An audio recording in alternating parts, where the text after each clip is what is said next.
Salut prieteni și bine ați venit! În videoclipul acesta prezint un senzor de mișcare. Dar înainte să încep, vă recomand să apelați la electricieni calificați pentru executarea instalațiilor electrice. Acest senzor este recomandat să-l montăm aplicat pe perete, nu pe tavan, ca să funcționeze normal și bine. După cum vedeți în imagine, am un corp de iluminat aici și senzorul. Aici este fața senzorului, partea din față, interiorul senzorului și partea de jos a senzorului, adică aici unde sunt butoanele de reglaj. Aici am informații despre senzor, date tehnice în română și engleză și aici sus în română și engleză informații despre lux, adică despre butonul acesta de aici. Acum o să vă arăt mai de aproape interiorul lui. După cum vedeți, în interior are o rigletă și 3 fire. Firul maro este firul unde se alimentează senzorul, adică intrare senzor, intrare fază în senzor.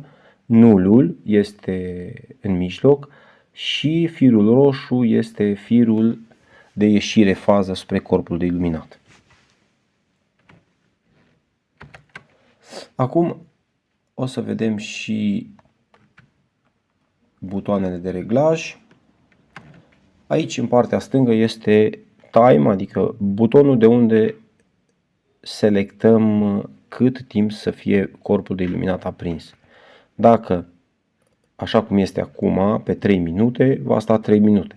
Dacă vrem 10 secunde, 30 de secunde, să stea becul aprins 90 de secunde, 3 minute, 7 și 15, da? Eu o las acum pe 3 minute. Și de aici, de la Lux, iarăși selectăm cum să lucreze senzorul. Dacă vrem ca noaptea sau numai noaptea să funcționeze, îl punem pe 3. Dacă vrem să funcționeze de când se lasă seara, deja este seară, adică începe să se întunece sau este lumină mai scăzută, punem pe 30. Dacă vrem să lăsăm să funcționeze și ziua și noaptea, atunci îl punem pe 300. Sau dacă vrem numai ziua, îl punem aici pe soare. Eu o să las pe 300 deocamdată. Ok, acum o să realizez circuitul. Am realizat circuitul, după cum vedeți, firul maro, faza care intră în senzor, nulul comun la senzor și la corpul de iluminat, firul roșu, ieșire, fază spre corpul sau la corpul de iluminat, împământarea merge direct la corpul de iluminat.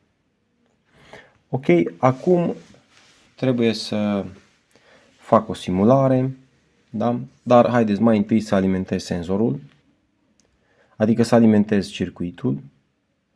Am alimentat circuitul, după cum vedeți faza simbolizată prin săgețile roșii intră în senzor și butoanele roșii ne arată care pâlpâie că senzorul este funcțional, adică funcționează și după cum ați văzut aici,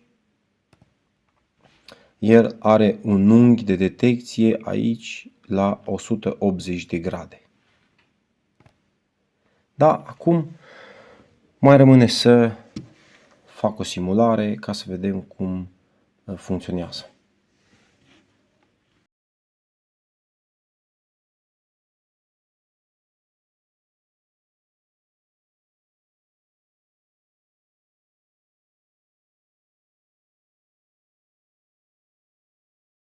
Da, când a intrat acest personaj în raza de acțiune a senzorului, senzorul a alimentat corpul de iluminat, s-a aprins becul și după cum vedeți funcționează foarte bine.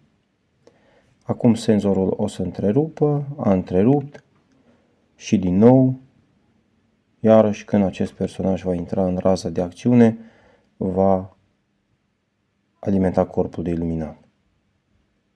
Din nou s-a întâmplat acest lucru și senzorul a alimentat corpul de iluminat. După cum vedeți, funcționează foarte bine.